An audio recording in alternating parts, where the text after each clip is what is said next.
Welcome back, everyone. This is episode 179 of the Jiu-Jitsu Dummies podcast. We are brought to you by Black Belt Digital Marketing. Anything you need to build your business on or offline. So that's web design, SEO, Google ads, graphic design, printing. We've got new AI products. We can absolutely help with anything.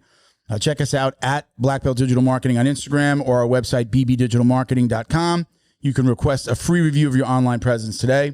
My name is Milton Campus. I'm a Black Belt training out of Coral Springs, BJJ in Coral Springs, Florida. Don't forget to like, comment, save, share, click that subscribe button. We appreciate all of your support. Joining us today is Ben Chen via Zoom.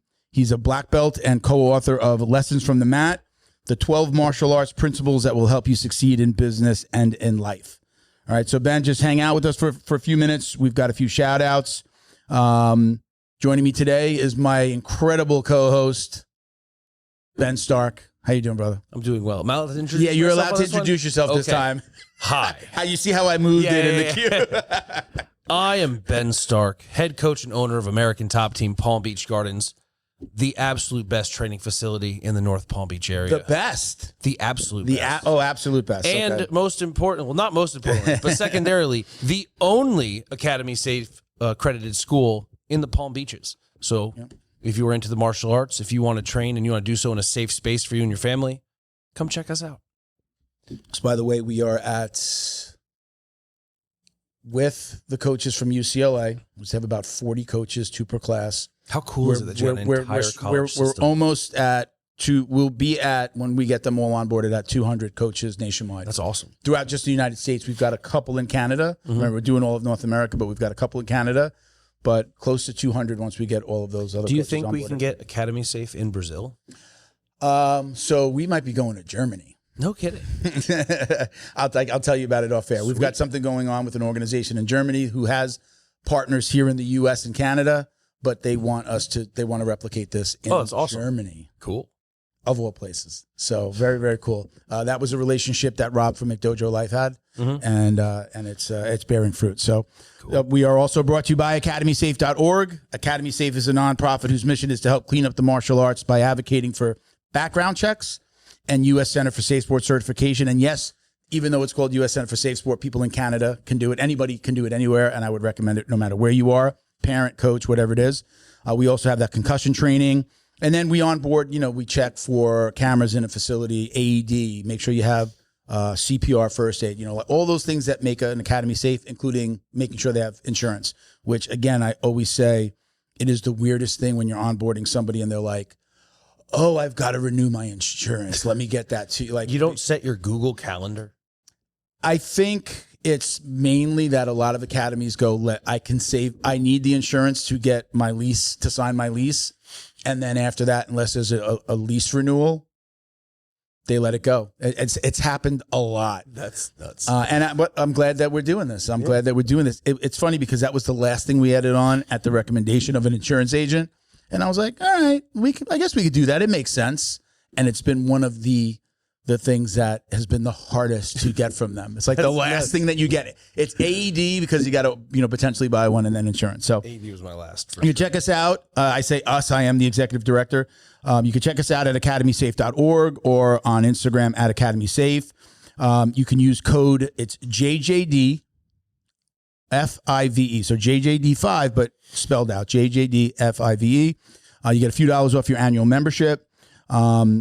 You don't have to have everything done, right? You joined, you're a member. We gave you a page once you pass your background check, once the owner passes their background check.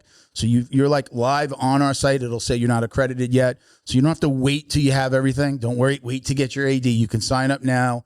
We get you, right? We're getting everything certified, and then we give you an accreditation that you've got all your certificates and everything, including the one thing that we didn't mention is like a lineage check. So again, check us out at academysafe.org. You can click right on register my academy, or we're getting to the point now where we can start saying you want to find an academy, right? If you're a parent or you're moving or you just want to find a new school, you can get on there. You can see on the map, you see all the little pins of all the schools that are that are registered. Forget Yelp. Last but not least, forget Yelp. We actually link to everybody's listing page links to their Google reviews, right? Because I think that's important too. Yeah. We're checking you out and saying you have these things certified, but you should be looking at their Google reviews and what students and former students are saying. Thank you to our friends over at Flown Roll. I got my Flown Roll shirt on today. Ooh. Hands down, the best custom gi and no-gi gear in the business. Visit them on Instagram at flowandroll.com, or excuse me, flow_n_roll. It's flowandroll.com. You can check out their custom designs that they've created for academies and competitors across the country. I know you as an MMA guy, you got fighters that are going into the ring. They just need one pair of shorts with the logos on it. Reach out. You go right to the Flow and Roll page, flowandroll.com, and the first thing is like you request a custom order. That could be a gym owner, or that could be a fighter, and you can just get your one-off done. You just need maybe one or maybe two pairs of shorts so if you have some extras. But he'll put their logos on there. Cool. And again, great pre-order program for new gyms. He doesn't really he's not pushing it, but if you're a small gym or a new gym and you need to load up on your stuff, reach out to them. He's got a really cool pre-order program so that you don't have to pay a lot out of pocket. Get your gear, stock up on inventory for the gym, and you know how to add all this money. If you do order anything online there at flowandroll.com, you get 20% off with code JJD. All right. Anything else? Did you talk about? You talked about fight tape. I did not talk about. You didn't talk about fight tape? No, I just talked about. Oh, you're supposed to do fight tape. Go ahead, man. Pardon me. Come on, man. Let me get fight tape, and you always forget to really push. That's why I was trying to push the gym. PBJ. I'm sorry, Ben. Beach guard, PBG. Go ahead, rock and roll. Okay. Fighters, competitors, jiu-jitseros, no matter what combat sport you're in, you use athletic tape. Wrists, fingers, knees, ankles, doesn't matter. Get the absolute best, locally owned, and most importantly, cheaper than the big brands and higher quality. You wonder how we do it? It's because the big brands rip you off. I started buying it for myself, and I was like, why shouldn't I share the savings? So go to fighttape.us and get some of the best stuff on the market. So it's at fighttape.us on Instagram. Yes, you sir. are including the dot. I like to say that because people get I got confused by it because I don't see a lot of dots. But at fighttape.us, there's the Instagram handle, and it's also the fighttape.us is our website domain. All right, cool. All right. Thank you for being patient, Ben. We appreciate you. Thank you so much. Again, bringing in, we have Ben Chen with us today. He is a black belt. He is the author of, once again, let me go to the title here. Lessons from the Mat, the 12 martial arts principles that will help you succeed in business and in life. Welcome, Ben. Thank you for doing, yep, there you go. Books on screen. Perfect. Thank you for doing this, Ben. I appreciate you. How you doing today, man? I'm doing really well, Milton. Now, once again, I'll mention you wrote this book with Scott Burr, right? Scott Burr. He also did Worth Defending with the late Richard Bressler, which we had Richard on a few times, and Scott's been on. We're going to have Scott on in the next couple of months as well. We've got him booked on a show in the near future, so we'll have him come on and talk about the book. But tell me, how did you guys meet? Yeah, I think in my journey to find, people that are really focused on, Rickson's set of principles and training. Another gentleman that I train with, third degree black belt Chong, we really started focusing on everything about Rickson, and I'm actually coming out there in a couple of weeks to train with Rickson again. But the net of it is that one of the things that we started doing was we started meeting with folks like, Jack Toffer, Chris Burns, Saunders. We started kind of going through the entire list. Sure. And, Scott came up in that list. So, I was just finished a lesson with Scott, and we were having breakfast. And I was telling Scott, I've been working on a book. And the book is essentially about the 40 years of training that I've had in martial arts with 3 different black belts, of course, most recently in jiu-jitsu. And how I realized that these kind of core things that I've learned, these first principles in martial arts, has fundamentally led to my success in business and life. Okay. Right. And in business, I've helped take 4 companies public in the United States. I've raised over $500 million in venture capital. And I've led a lot of teams to, do very difficult things. And, as I was finishing up one of my latest things, I realized, a lot of that all stems from this training that I've had and continue to do. And so I told Scott, hey, you know, I've got this book, and you know, Scott's kind of cool. You know, he's an award-winning writer, right? That's like what he does. He writes. Yeah. And so, you know, after breakfast, I, you know, said, why don't you just send me like, you know, like a chapter or two of what you're doing. So I sent him my notes. And I've been working on this thing for, you know, already like a year and a half, right? I mean, you know, and he, in 48 hours, he sends me back like the first portion of the first chapter rewritten. Wow. And I'm reading it from the email, and I'm like, fuck, you know, like, you know, I get it. You know, he's a black belt in writing. And I just immediately understood, like, here's someone that could take the core essence of what I was trying to express, but actually make it accessible. Yeah. Wait, what was that? Was that initial feeling what you just said, or was there a little bit of you like, I know there are a lot of guys that'd be like, this motherfucker here, he just rewrote my whole thing. Was there a little bit of that in the background, or immediately you were like, this, I recognize that he is truly a black belt at writing? Yes, I immediately recognized that. Yeah. Yeah. Good. So my question, you mentioned you were specifically looking for individuals from Rickson's lineage, and then primarily like his ethos, Right. Yes. right? Yes. So are you like a Gracie historian, or like specifically interested in Rickson? Like, did you come up with Rickson? Like, how did this? So here's what happened. You know, when I was a purple belt, you know, I started training when I was 47 in Brazilian Jiu-Jitsu. I'd already, you know, did Taekwondo for 10 years, Hapkido for 20 years. You know, I have a 3rd degree black belt in Hapkido. I mean, you know, I kind of felt like, oh yeah, I can do some stand-up stuff. But the reality is I always knew, man, there's that thing on the ground, and I drive by this gym all the time, and I'm fucking scared of that shit. But when I got to being a purple belt, you know, I already covered a lot of the Danaher kind of track. Okay. Right. And really, you know, memorizing techniques and moves and all this kind of stuff. So you're like a real researcher at heart, it seems. Yes. Okay. Okay. Yes.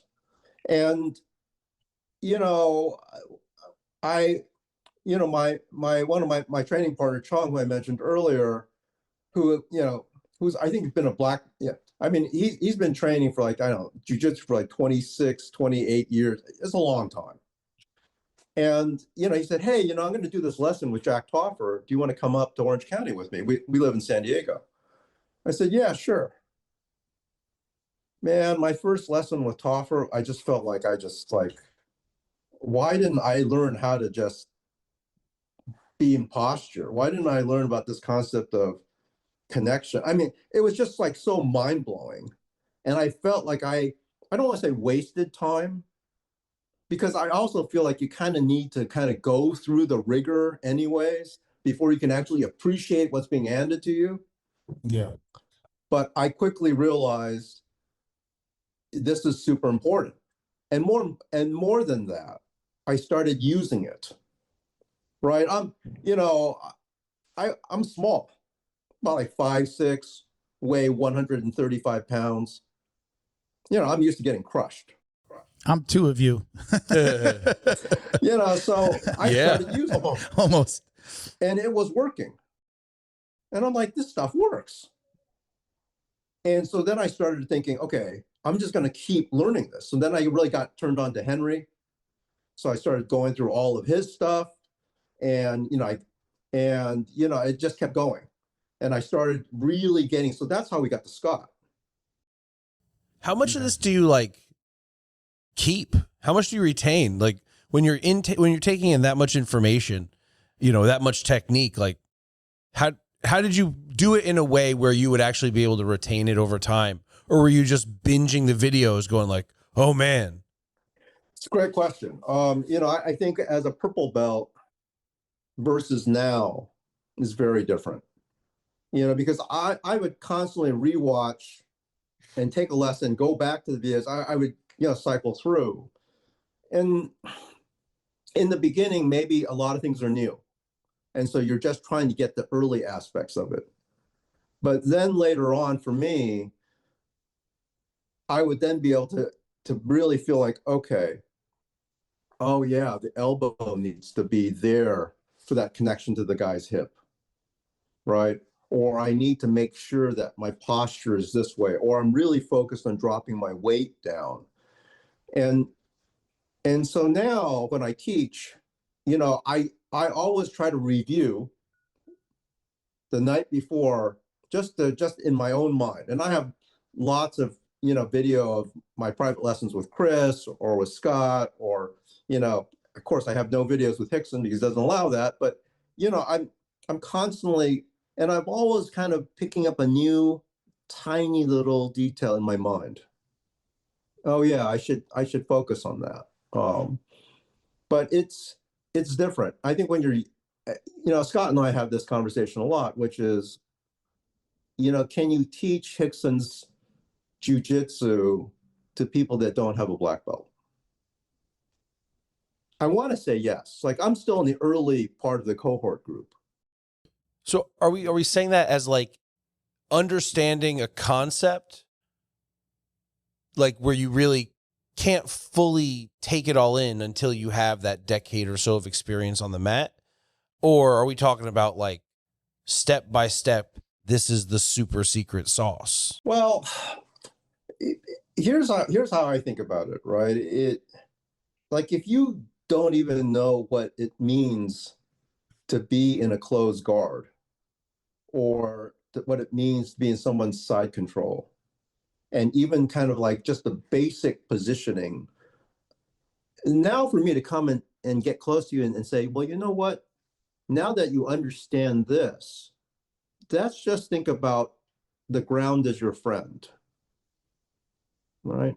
And how you're going to connect to the ground, and how you're going to translate that connection to your connection inside your body. And you're going to take the foot that's connected to the ground, you're going to transfer that connection to your hip. You're then going to transfer it to your core. You're then going to transfer it to your, you know, arm, to the hand. And that's all going to be one thing now. And now you're going to transfer that connection to the person that's on top of you.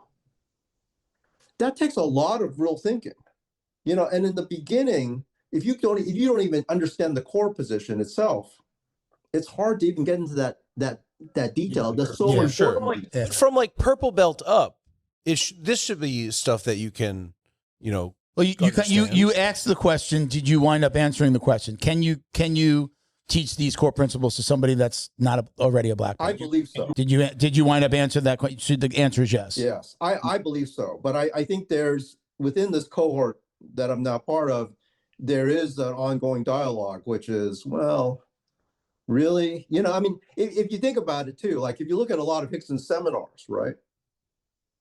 You know, he's like the iceberg. If you really understand Rickson, he's like the iceberg, and what you see, what you hear, what you can touch is just the very tip. It's so much more under the surface, right? And so if you go to his seminars, they're just, you know, they're like, let's talk about base. Well, you know what? If you don't have base, if you can't even, you know, understand that one principle, sure, the rest of the stuff doesn't matter. I mean, in its simplest form, what we're saying is like, you need to have fumbled around with it a little bit and screwed it up, and you're just maybe not that great at it to get these other little principles. I mean, I was helping out some white belt females last night who were just kind of like not getting the moves, and I was like, all right, I'll go over here and just kind of work with them for a little bit. And then it wound up being like, basically I gave the girl like an hour private. We just wound up, there was two girls. It was a younger girl, but she went off and she sparred. It's like, she has enough knowledge to now understand, like, I'm filling in the little gaps as I see her do little things wrong. But I'm also not giving her like something that's too advanced. Like, just work on this. And next time I see you, like, hey, we'll roll or we'll practice something and I'll give you the next piece. It's almost like Like, I love the lockdown and just teaching somebody how to get into the lockdown and then what they need to do from it. Those are two different freaking lessons. Yeah. You can spend your whole time with a white, a blue, even a purple belt, and like just getting, okay, look, you got to windshield wiper your feet in, and then doing it from both sides, or what's an outside lockdown. So like, I get it. Like, I feel like it's like you just have to fill in some gaps, and I'm giving her like the 4-stripe white belt version of what she needs. You know, she's a brand new white belt. Like, okay, look, you just need to know this. There's so much more beyond that. But if I gave that to her, her mind would explode and she just wouldn't get anything. And then it's frustrating because I'm not getting this. But I think you kind of have to fumble around at a few levels. And then again, one of the things I love is the black belts. So many black belts at my gym now, the new gym that I'm at, that I can just follow one of them around or watch them roll. And they just have the details that they provide or the things that they do, or just like, man, I don't do that. But, you know, 3 other black belts do it 3 other different ways, right? So it's just like getting those little nuggets from everybody and then just making it my own. I mean, that's like the fun part for me. You know, at black belt now, it's like those are the things that I'm looking for, like fill in the things that I'm doing wrong. I'm not like super big on like learning a ton of new techniques and let me berimbolo now and you know, like I can't do that. You know, I want to like fine tune my base of jiu-jitsu. Does that make sense? As a 50-something-year-old, 250-pound man, you don't want a berimbolo? I don't want a berimbolo. What are you talking? I'm not berimbolo. I'm not going to invert. Don't lie to us. Don't lie to them. Don't lie to Ben. I'm going to do everything I can do to not have to invert because I want to be able to get out of bed in the morning. That's fear. But I understand what he's saying. Like, I think you have to fumble around with it. You can't just teach these concepts to somebody on their first day. They have to have fumbled around with it a little bit. Yeah. If they hadn't failed at it, they wouldn't appreciate it or understand why it's so important. Yeah, I think that's what we're saying, right? Right, Ben? I mean, that's it. So yes, right. But at the same time, I have this firm belief that because unfortunately most gyms don't really teach these quote unquote really basic things, right? The base, connection, weight distribution, being the neutral point, all those kinds of things. And maybe, you know, that's boring. You know, people came to the gym, they want the shiny new object quickly. And it maybe doesn't translate to money, right? Or sustainability for their gym easily. It just isn't taught initially. Like, I don't think people want to come and get an hour's, you know, dissertation on what basis. Yeah. But that's when that's what a seminar is for, I think. At least I believe, right? That's like go to a seminar and you get like, again, you're getting some of the finer details. I also think it depends on where you are, you know, between white and black belt. I think, you know, I started late. I started jiu-jitsu late as well. I was started right before my 41st birthday. So I came to this very, very late as well, at least late in my mind. And, you know, it just depends on what level you're at, I think, right? Like a white to purple is not going to want to, like, they want to learn the cool new moves. I think once you get to like brown and black, you're like, I've heard other people say this and I somewhat agree with it. Like, you kind of have your game fine-tuned as you're getting to brown belt. Like, you have your game. So if somebody comes along and starts filling in some of the little gaps and go, I see that you do this. This is how I do it. And it adds to your game a little bit. It's like, thank you. It's the whole 1% better every time, you know, get 1% better every day. That's what I'm looking for. Not even the 1%. Give me a 0.5%. Give me a little bit that makes, oh, wow, I didn't realize putting my foot there was going to make that much of a difference. We've been working on the John Wayne sweep, and I had my feet wrong, and I'm like, man, I hate Wayne sweep. I hate the John Wayne. You know the John Wayne sweep? No. Oh, yeah. Just like you're in half guard, and you put your feet on top of each other, and you just tip the guy over. Oh, like I hate your that. I knees hate under it. their groin, you dump them. Yeah, yeah. Oh, I didn't know that had a name. Yeah, I love that. There's sweep. a million different names, but that one's called the John.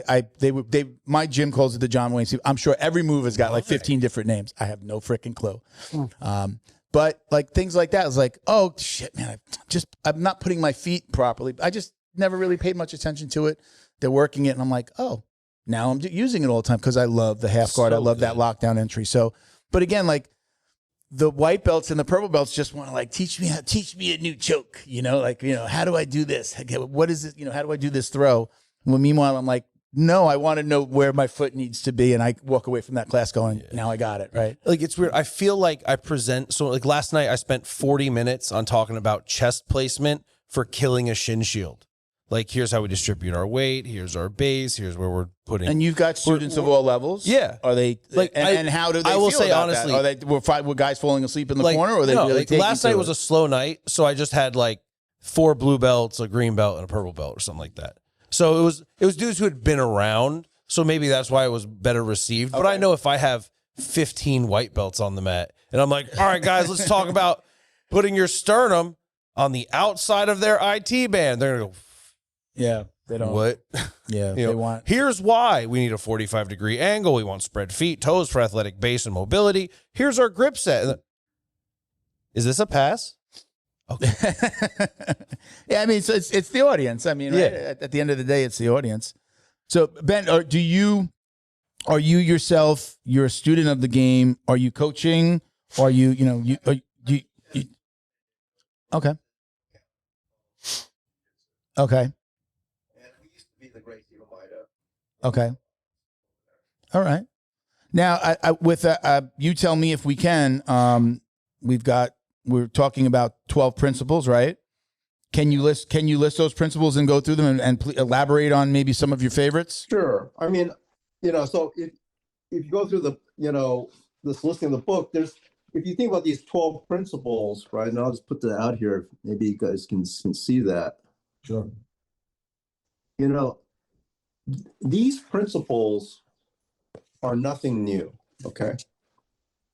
It's just that it's just a refocus about how I've kind of put them together, and more importantly, the specific stories of examples of how these principles can be utilized, from my life and hopefully in other people's lives. Right. So I'll just go through them really quickly. Right. The first principle is stillness. The second principle is what I call the ready stance. Right. The third principle is something we call your circle. Then we have the notion of connect. Then we have the notion of acting decisively. Then we have the notion of flow. We have the notion of what we call epon, when you're actually going in for the kill. And then we go into this notion that, failure is success. If you're not failing, then you're not going to be successful. Can I give you my ex-wife's cell phone number and just text her that principle, please? Can you do me that favor? I don't think she's meant to understand it. It's not who she is. Just joking. If you or somebody you know is watching, that was just a joke. So. Then we go into the real bread and butter stuff, right? Which is, keep showing up. Compound interest works, right? I then move into more specific, kind of more lifestyle things, embracing discomfort. The notion of learning from people that are better than you. And then there's the final notion, which is really about understanding that there is a gray zone for all things, right? So you kind of grow up with this kind of rules of definement, but to actually have artistry, to be the master, you kind of have to leave that to have your own true expression. Okay. And I see how every one of these principles relates to business. As a business owner, I'm sure you do too, right? Of course. Now, in each chapter, and again, I'll apologize. Today, when I was going back through some of your emails, I'm like, oh, look, they offered to send me the audiobook, and I didn't take that offer because it's very difficult for me to sit down and read something, but I would have listened to the audiobook. If you'd still like to share that with me, please, that would be wonderful. And by the time this comes out, I hopefully have finished it. So my apologies there that I'm not more well-informed on the book. I've got a box full of books over here. I'm going to be honest with you. This Scott's book with Richard Bressler is the last one I read. And I was so under the gun. Like I wanted to read it and get it done before the podcast that I stressed myself out so much. I finished it, but then like McDojo had a book. It's impossible to keep up with. There's so many. I did listen. Like if you send me the audiobook, I'll be able to listen to it before. Ben made me that offer in the email, and I didn't see it. And I would have said, yeah, send it to me. I just flew. I've just been on flights. I'm flying again next week. I would have I need something to listen to, and I would have. So again, I apologize that I'm not more well informed about the book, but again, super happy to have you.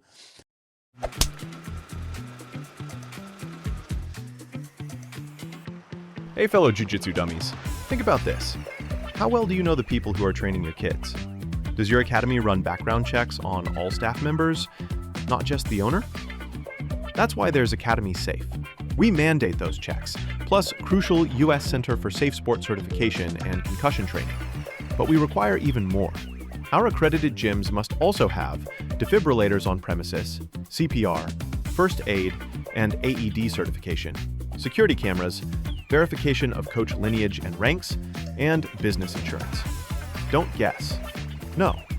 Demand safety for your family. Find an accredited gym at academysafe.org. Academy Safe, the highest standards in martial arts safety.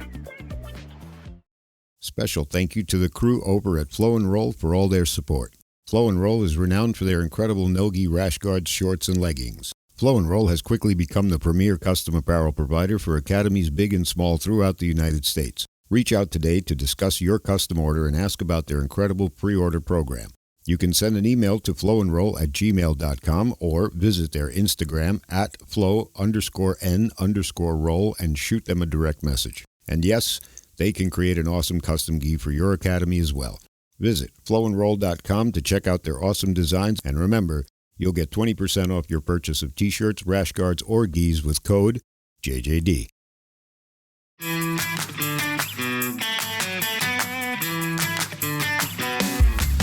Is your business getting lost online? Black Belt Digital Marketing is a full-service digital marketing agency that helps you get found, get leads, and grow. We specialize in local and website SEO, so your business stands out when customers search. Our website SEO makes sure your site loads fast, ranks high, and stays ahead of AI-driven search, so customers find you first. More visibility, more clicks. More customers right when they're ready to buy. Grow your business online with Black Belt Digital Marketing. Visit bbdigitalmarketing.com or call 9542-204932 today. I have a question about process, going back to the writing of the book. So you mentioned how you sent Scott Burr like that chapter, and then he wrote a portion of it, sent it back to you, like, hey, look, this is what I think it should look like. Was that the process throughout? Did you have a finished book, or once you engaged with Scott, were you guys then working on every chapter together, or was it you and he was refining?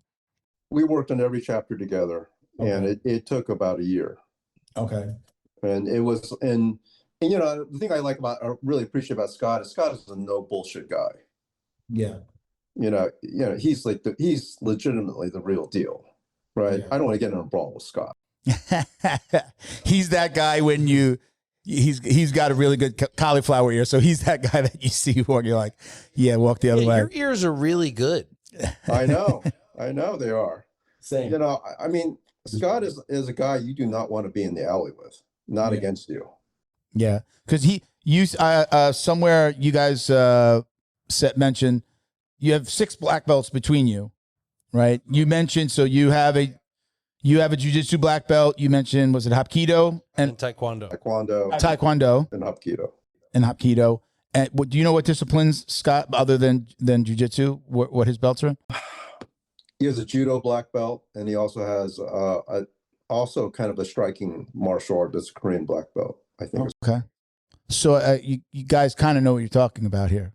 You've been around. A little bit. Look, when I trained in Taekwondo, that was a time before insurance required headgear, and it was full contact sparring. Oh, this is like Joe Rogan era, like when the guys were getting knocked out on gym floors. Yeah, it was real. You say when you say insurance requirement, you're talking about even just like practicing in the gym, right? Well, like a gym, not at a tournament. I'm coming to the gym, and my instructors are like, we have to wear these funny things now on our head. Those foam. The first ones were like those foam, right? The foam Like, gloves and the why? foam. And he's like, this is an insurance requirement now. Yeah. You know, and you put them on, you can barely see. You're like, you know, peripheral vision, and you know, it took a while to get used to those things. But I'm just saying, yeah, you know, I may not have that, but you know, my little body, I used to hit the bag, and my knuckles would be bleeding, and I mean, I've had, you know, look, I understand what it means to be hurt. I understand what it means to go through the process. I'm curious, at starting jiu-jitsu at 47, you said, right? Starting jiu-jitsu at 47, what was that experience like for you? I mean, you've a black belt in 2 other disciplines. So like you're saying, like there was some wear and tear on the body already. And, you know, I did some martial arts as a kid, but probably never more than a few months at any discipline. And I was like, you know, would quit. And then I found wrestling I liked. I did that for a few years. But, you know, starting at 41, I mean, at 41, I was still in pretty good shape where I wasn't like beaten and battered every day. Once I was a few years in, like my wife, who was my ex-wife, who was my girlfriend at the time, she literally I'd be like, hey, push me. She'd take her foot and help push me out of bed in the morning, just like to get that rollover, like, because I couldn't sit up, you know? So I'm curious, at 47, did you, I mean, again, you had, I'm sure you had some wear and tear on your body from the other disciplines, but what was that like when you started jiu-jitsu? You know, I'm not going to kid you. It was really fucking tough. Yeah. Hell yeah, it was. Yeah. You know, I mean, I think I threw out my back twice. I had you know, one of my ribs was you know, it was really hard. Yeah. And, you know, we're up close by Camp Pendleton. So we got a lot of, you know, service guys. We got a lot of, you know, fire 20-somethings that don't police. care how old you are. You got some young, tough guys. And in addition to the, you know, the guys that are in their 40s and they have families and they want to, you know, They have to go to work in the morning. Mm-hmm. you know, so I would tell you, you know, it's a very humbling experience to have somebody that is, you know, I weigh 135, to have a guy that's like 175, 195, and then to go to a guy that's 220, maybe get to like a guy that's maybe 300. That's only once in a while, but you understand what it means to be on the ground with another real person playing a game to 100% till you cry uncle. Yeah. That's tough. We had a talk with a guy last night. I'm not a coach at my gym, but I was one of the 3 black belts on the mat last night on a Thursday. And we were talking to this guy, and he kind of got the impression that people didn't want to roll with him. And he's 250. You got the right impression. He's about 5'11". He's about my height, 250 pounds. I'm 230. He's 250 pounds. We're close in age. I don't know his exact age, but we're close in age. And I don't want to roll with him because he's got to win every sparring. He's got to win the drilling. He's got, you know, like, and he's okay. He's just okay. He's a blue belt. He's just getting okay. Mm-hmm. And he was just like, I get the sense that a lot of people don't want to roll with me. And me and the other black belts that were there, we took the opportunity to tell him, like, we didn't candy coat it. We're like, you're right. You're trying to win all the time. He's like, isn't that why I'm supposed to be here? I want to get better. And I'm like, that's not how you get better. He was literally rolling with a little kid that wasn't more than 100 pounds, 110 pounds. And he's like rolling over on him hard. I'm like, stop. You realize that kid deserved it. That kid deserved every bit of it. He probably like, didn't clean his room, put away his laundry. I bet he didn't help with the dishes. Probably. You know, whatever, dude. That kid needed it. But, you know, I don't think he truly understands that. You know, you just roll over on that guy, that little kid wrong, and you're going to pop a rib. You're gonna pop. And I'm like, and so we wound up having this talk with him, and it was just like, at the end of it, he was just like, thank you, guys. And we're like, listen, if we didn't like you, we wouldn't be telling you. We would just beat you up until you leave. But we like you. We like you. We think that you add something to the gym. So you know, just calm down. He didn't get the concept of like working his defense, like pulling guard. Like I pull guard on the little kids and the women. You know, I'm still working on my defense, but I'm helping them work their offense. Okay, yeah, I'm going to roll them over and then I'm on offense. But he truly wasn't getting it. And I think after the talk last night, he got it. And we're like, look, you have The to very be next careful. round, he killed a teenager. Yeah, he was. I hope that he gets it, but again, he's a very strong, thick, grown man. Did he have a luxurious beard? Did you get lost in his no, eyes? he's clean shaven. He's clean shaven. Whatever. But sometimes you have to have those talks with people. But definitely, again, I could beat him, but I don't want to go to the gym and get to like one of us is going to get hurt if we're both going at 100% during a training session, and I'm going to wind up, I'm going to not be able to roll out of bed in the morning. It's like understanding that concept. In his mind, he truly was like, well, but I want to get better. If I'm not winning, I'm not getting better. It was like, innocent assholery. Yeah, you've got it completely wrong. So, I mean, it's, again, everyone's a little bit different, but I told him, I said, we were all there. I said, you're exactly where you're supposed to be, because every one of the black belts that are talking to you right now, we're probably, the other two guys are both over 6 foot tall. Mm-hmm. And like, we were all there, nobody wants to roll with these guys. There's, I think, 1'6'2" and one is 6'4". Yeah. And roll, like, the legs just alone, it's like they don't even need their hands to do much of anything, but they could just manipulate you with their legs. Are so long and so difficult to pass. But anyway, so I mean, it just, I'm sure you encounter those things all the time, but yeah, I mean, what'd you say, 135? Yeah. You are probably very rarely the biggest guy on the mat. Never, ever. And at 60, right? I'm usually one of the older guys. You look great for 60. Oh, thank you. So you kind of, and that's why, when I started using more and more Rickson principles, right? Selfishly, it just was working for me. How far into your journey did you meet Rickson? So when did that happen? You started at 47. When do you meet him? It's about 2 years ago. Okay. So how many of these like Rickson principle, like what's the core of it? 3 things, 100 things? I'm assuming from what I've seen on Rickson, it's like very simple, very concise, base, balance, contact. And then I'm sure there's something he's the originator of the, I think the originator of the term invisible jiu-jitsu, right? That's Rickson's thing, right? Yes, that's Rickson. Yeah. So I guys, it's so I have so signed much an to say NDA. on He that can't topic. tell us. Go ahead. We only have another hour. Please. The things sound very simple. Yeah. But quite frankly, the more I do, the more I understand how deep the well is. The knowledge that's there, the understanding that's there is incredibly deep. And so it seems so simple to just say, well, I should just make sure that we're connected.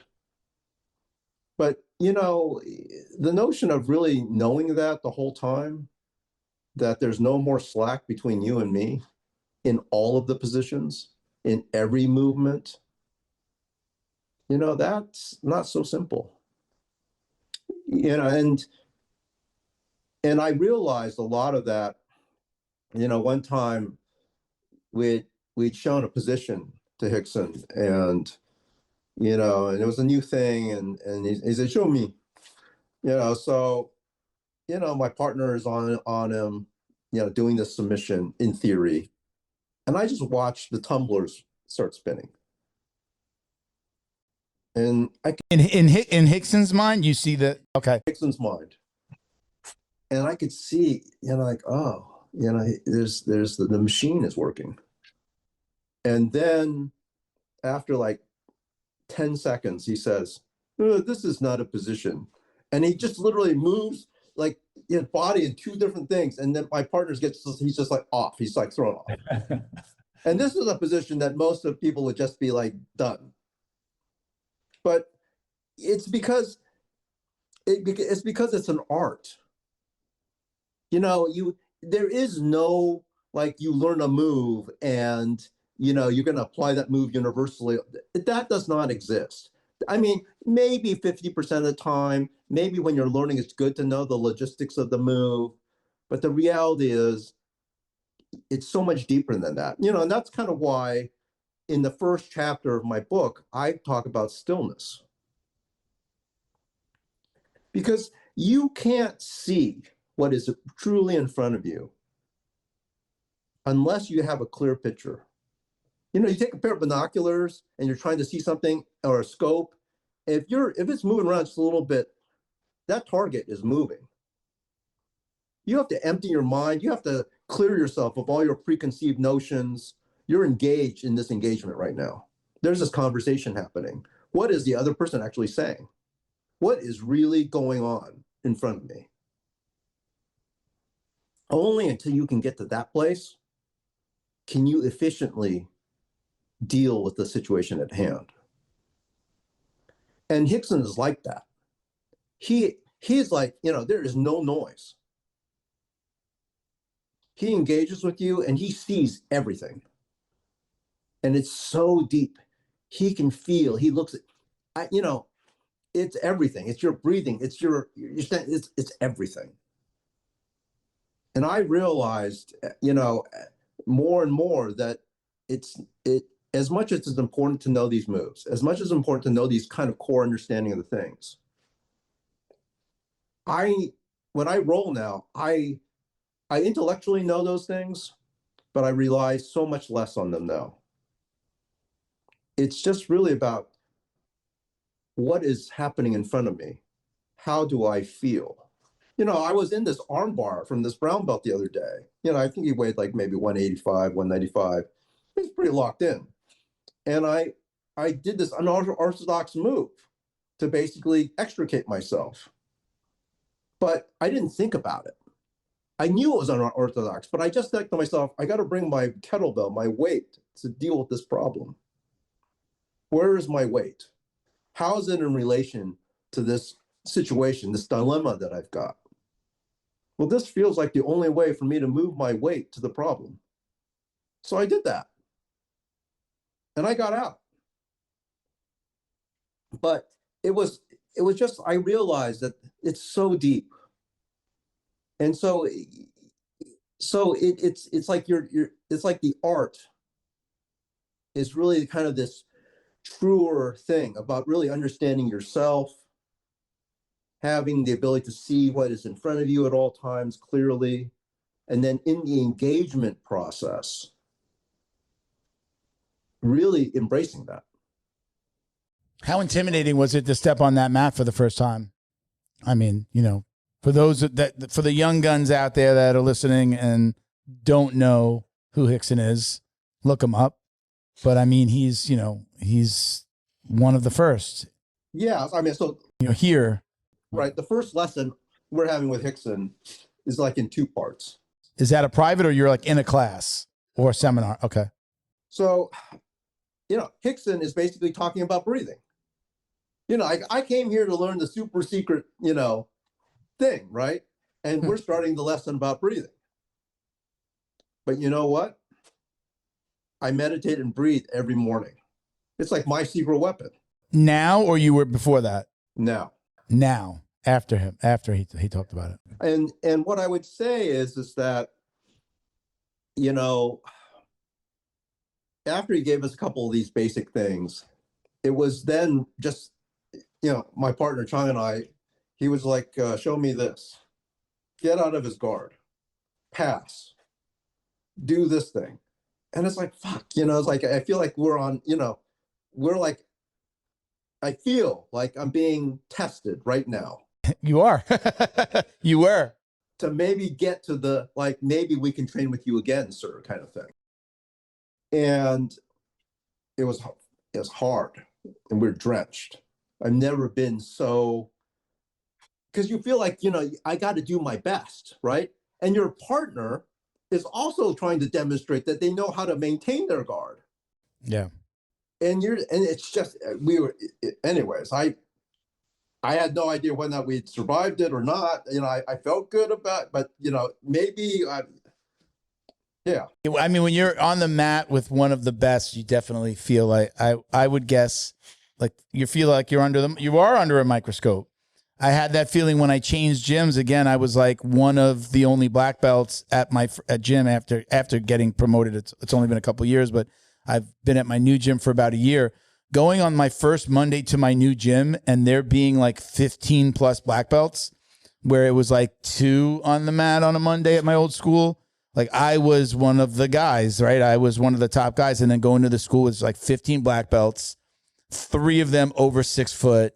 One is a 24, 6'4" kid. Like it was intimidating.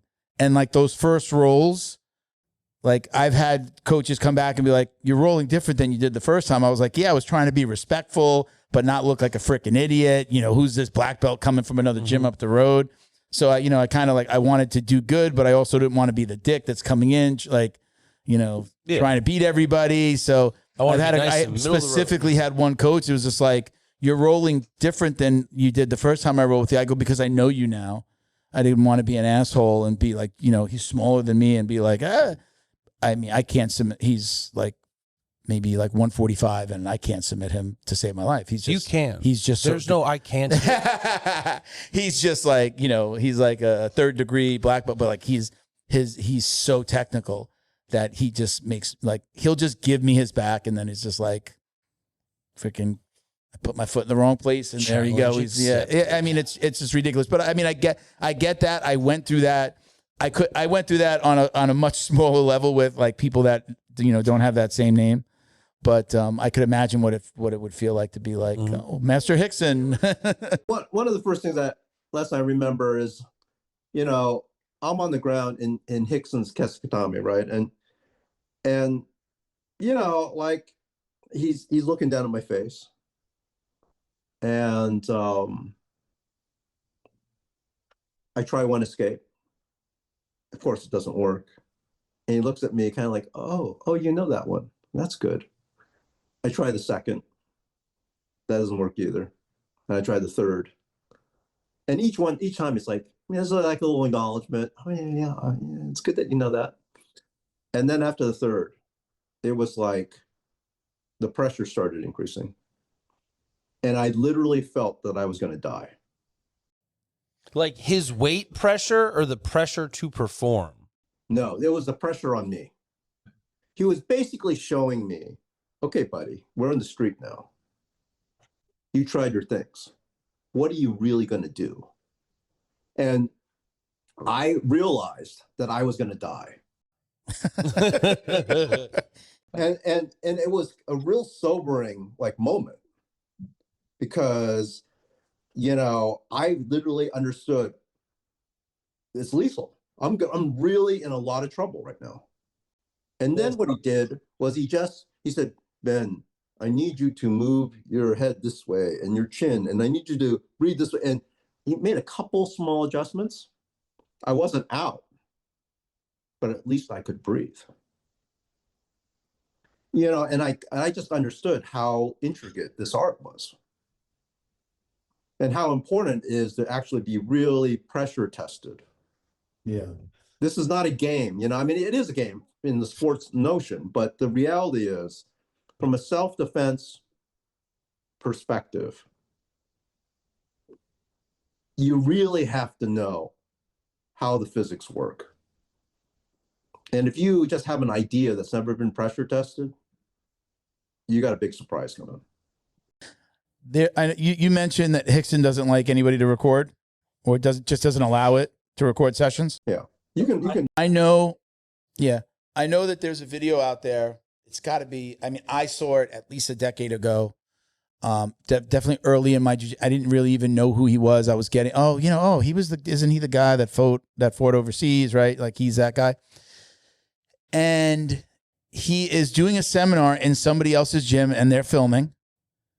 And he gets the head coach, the owner, to come up. And I forget exactly what it was. It was like a basic Gracie jiu-jitsu thing that he was supposed to do. I don't know if it was a takedown or some type of, I forget exactly what it was. But the guy didn't know it. This is a black belt. He's the teacher. And you could see it in Rickson's face, like disgust. Like he did this black, you're not a, like, it was, I read so much into it, like, oh, he doesn't even think this guy's a black belt. Like, you don't even know this basic of moves. And that's probably the only video that I think that I've ever seen Rickson in training. I don't think I've ever seen him in anything else, but Dave Kama told me a story one time. I was training with him and they're going through their black belt test. Yeah. right? Him and like a couple other guys. And Rickson's in the thing. And like, it's an all-day affair, like a real all-day affair. Half the day has gone by. And some of the guys are doing okay, and some of the other guys are not doing okay. Rickson is my understanding is that he just called it. He just said, you know what? No one's passing today. Wow. We're just going to do this again. And, you know, like, if you really think about what the kind of rigor you have to have that, right? You have your guys, they're there, they've started early in the morning, they're drenched, you know, it's halfway through the thing. You might think, you know, no, this belt means this. And to give you, some color on, I totally understand that. I feel like, we used to train with him once a month because when he was in LA, I'd just drive up, right? But now that he's in Vero, John and I, we fly there every quarter. And we'll spend 3-4 days, a block of days with him. By the third day, if he's shown you something, I feel this, like, and you don't, you kind of, there's a little bit like, if you don't grasp the concept, there's a little bit of, I can feel that. Yeah. It's like, come on, guy. I already showed you this. How do you go from not knowing the guy to, getting a private audience? When you look at like a Gordon Ryan, very difficult to get a hold of. And if you're going to get a lesson with him, it's like $1,200 to $2,000 an hour. So to book, like, let's do 3 days with one of the all-time GOATs. How do you even get to that point? I'm not going to sugar. I'm sure he's got an unlimited number of people that just want to get the photograph and be on their way. Chong and I reached out to Rickson. It took us a year and a half. Like, we had already trained with, pretty much you name it, that is a real practicing, professor that's under Rickson. And, finally, in one of the emails that we wrote, I said to Rickson, I said, look, I'm traveling a lot to Asia. I would really like to focus and teach your jiu-jitsu to others. Right. And we finally got a response. And I realized, it's about, I think,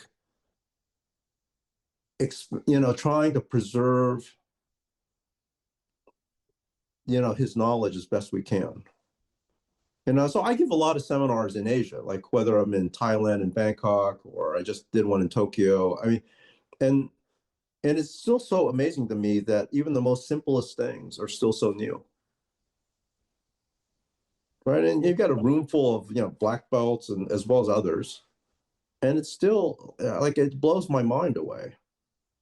So are you training at a Rickson school in Texas before you got with Rickson, or were you coming from a different lineage? No, I'm a Gracie Humaita black belt. I got my black belt from Nick Steffen, who's a Hoyler, and a Hoyler Hegan guy. And Nick had trained with Rickson up to blue belt, but none of that. It's literally cold calling. We literally sent communication to him for a year and a half, and it was crickets. I thought I heard names like Chris Burns before, like he's a Rickson guy. I thought maybe you had trained with them first and then maybe opened the door a little bit.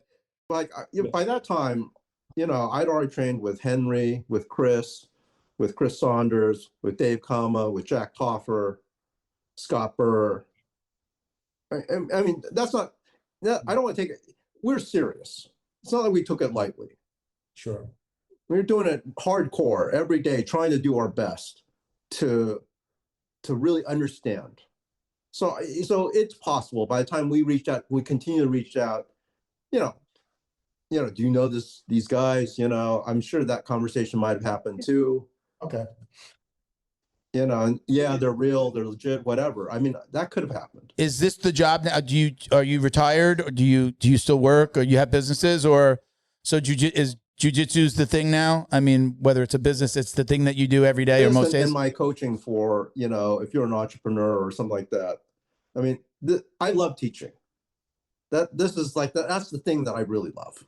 Yeah. I love giving somebody something, right, and having them, win. And it was interesting too. Like when I just came back from doing a seminar in Bangkok, and the guy at Bangkok Fight Lab, he said, that student that you taught the thing to for the guillotine thing, he just won the tournament with that thing.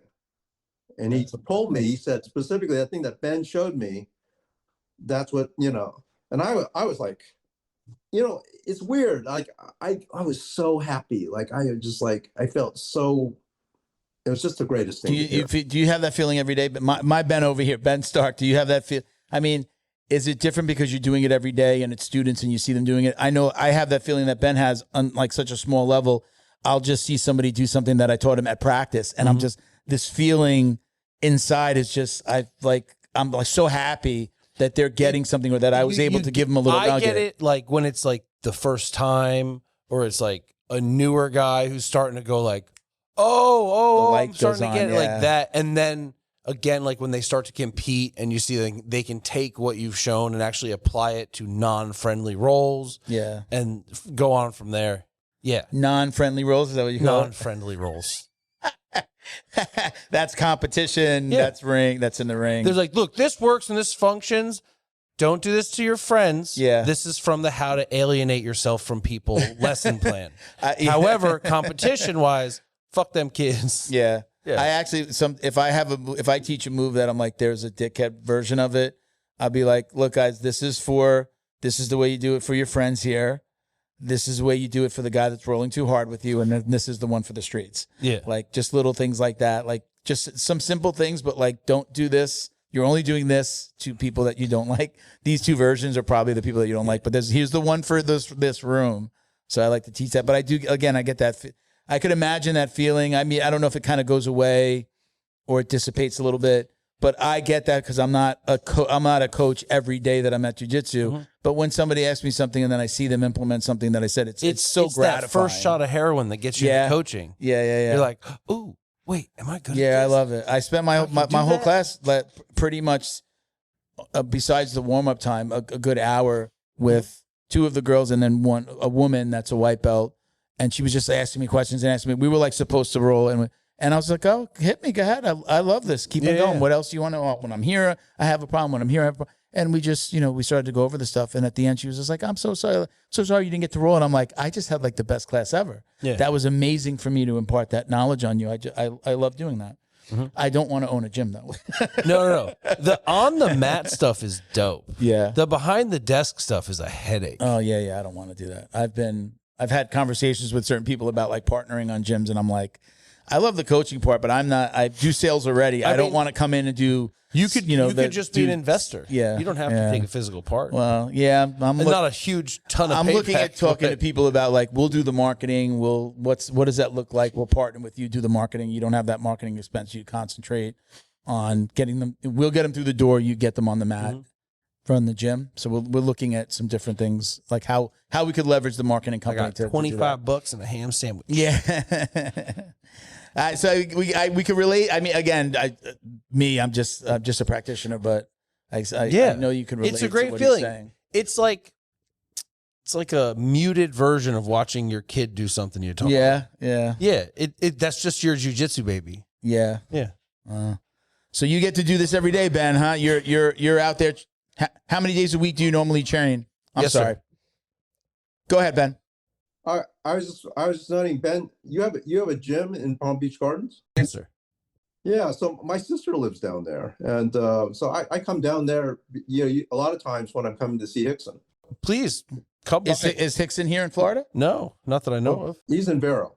Oh, Vero Beach? He's in Vero Beach. Oh wow. Okay. Really? Okay. Oh snap. Well, does he have a sure pool you're welcome. out there? Is he running a program? Because I think in Florida you'd have heard about that. Yeah. He just teaches out, he just teaches out of in Vero, just like he did before. And it's the same situation. Huh. But I'm saying he has an active school, or is he just bringing people in for privates? Yeah. Okay. All right. Okay. That's nice too. That's cool. How's his back? Look, Rickson is one of those warriors. Yeah, he's fought a lot of fights. Yeah. Yeah. So but he is incredibly fit for all the things that have happened, and he's still incredibly strong. I'm sure of it. So talk to me about, I'm a business owner running. Talk to me a little bit about the business side, if you don't mind, of some of the things you've done. Doesn't necessarily have to relate. I like to geek out on business stuff a little bit. Well, I think one of the interesting runs that I had, was when the internet came along, which you guys are all clearly aware of now. I think this internet thing's going to take off. I think this Google company's got. It might be big. I think it's the next big thing. So there was a company called IXL at that time, and this was in 1999. And at that time, the notion of making websites was becoming a thing. So I was the global chief technology officer for this company, IXL. We grew that from 60 people to 3,000 people worldwide. And we did that in 3 years. Jeez. And 20% of the Fortune 500 companies were my clients. Wow. So, how do you scale like that? Building Delta Airlines website, Federal Express, the first version of WebMD, you name it. And at that time, just in our New York office alone, we had almost 600 people just in one building. Wow. And you have strategy people, you have people that have the purple hair and are the creatives, and then you've got hardcore engineers, right? And it was an amazing time, and I got to see a lot. I was exposed to so many great people, learned a lot about business and also interactive, things. So yeah, I would say that experience, really shaped a lot of things that my understanding of technology in the world right now. Were you doing martial arts this entire time? When did you start your martial arts career? As a kid or as an adult? I started martial arts in college. Okay. And a friend of mine basically said, "Oh, I'm going to go do this Taekwondo thing." And I said, "Paul, okay, maybe." I'd always kind of wanted to do it, never had a chance because my parents were always so super focused that I had to be only on book stuff, right? And here I was, freshman, freedom, chance to do something for myself. And so I went, and there was this guy by the name of Jun Chong. He was there. I had to, his gym is in Los Angeles, right on La Cienega and Wilshire, right there. And he was short, short guy, small, kind of like a Benny Yakitas kind of guy, and really a kickboxer guy. And we had a lot of interesting people there. Dolph Lundgren trained there. Superfoot, Wallace was there. And it was an amazing time. Like I got to learn from him, and and he's the one that in the third chapter of my book I talk about the circle, right? So I'm there, and we're getting ready to spar, in the early part of my training. And I'm like flailing around. I'm like moving around, doing all stuff. And he's like, whoa, whoa, whoa, whoa. He walks up to me and he says, put your arm out. Okay. Put your leg out. And then he spins me around. That's your circle, buddy. There's nothing. You don't have to expend any energy till the circle is met.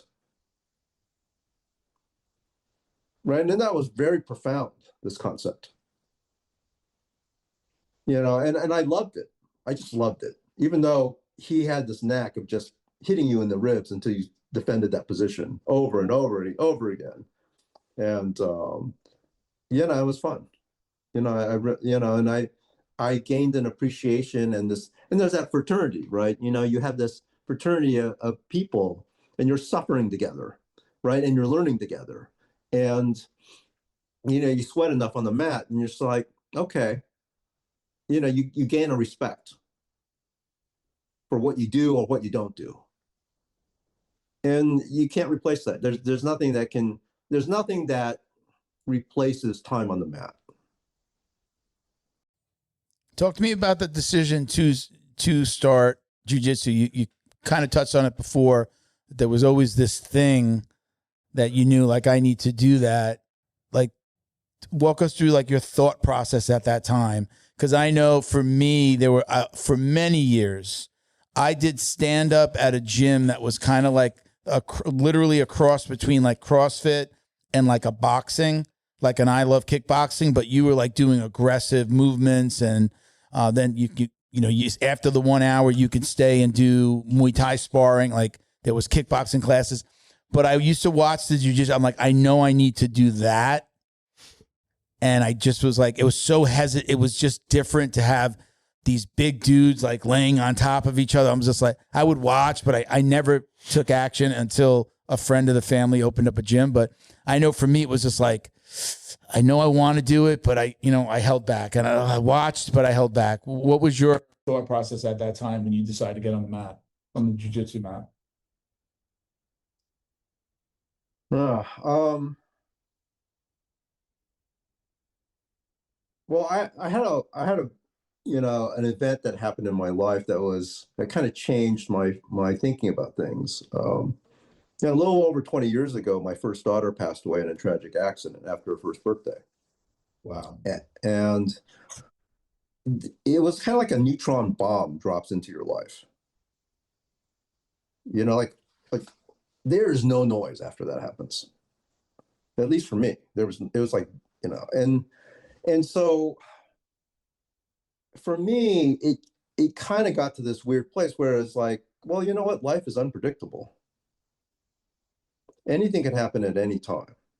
So you start getting really selfish. You start getting really focused on things that are important to you.